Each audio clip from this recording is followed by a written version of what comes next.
Hello there, friends. All right, one more subject, my friends, and that is the limitations placed on the United States president. There's quite a few of them across the Constitution, many of which are legal, but a couple of which are more, I want to say, moral, where the Constitution implores the president to think of their office and of their relationship to the people in a very specific manner. So I'm going to run down some of the core limitations and responsibilities of the president with you over the next couple of minutes. First of all, the president is required by the Constitution to regularly report to Congress about what the executive branch is doing and what the federal government as a whole are doing as well, in the form of State of the Union addresses. Now, the Constitution does not specify what form these addresses have to take, whether it's a written letter, whether it's a speech, as it is often the case today, or how frequently they have to be delivered, whether that's every year, every other year, once a term. Doesn't say.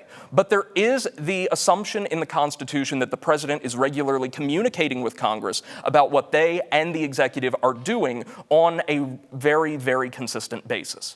Additionally, as I've already mentioned in earlier videos, the president is required to cooperate with Congress when it comes to passing a lot of really significant changes through the federal system, be it the appointment of high-ranking federal officials or signing new laws or agreements that impact foreign countries or the United States' relationship with them. So the president is ultimately answerable to and must defer to Congress in quite a few different areas of life. And the president can ultimately be held accountable with impeachment, which, trust me, could be its own video series entirely on its own, and probably will be, if they fail to execute the authorities and the responsibilities of their office in the eyes of Congress. And particularly if they are believed to be guilty of treason or financial corruption. Which brings me to my next point. The president, according to the Constitution, is explicitly, strongly prohibited from holding any sort of revenue stream associated with the states or the United States other than a fixed wage set by Congress that they are paid consistently throughout the entirety of their term. It means the president gets one salary, that salary is consistent, and that Congress can't adjust it during a term to raise it as a reward for what they view as good behavior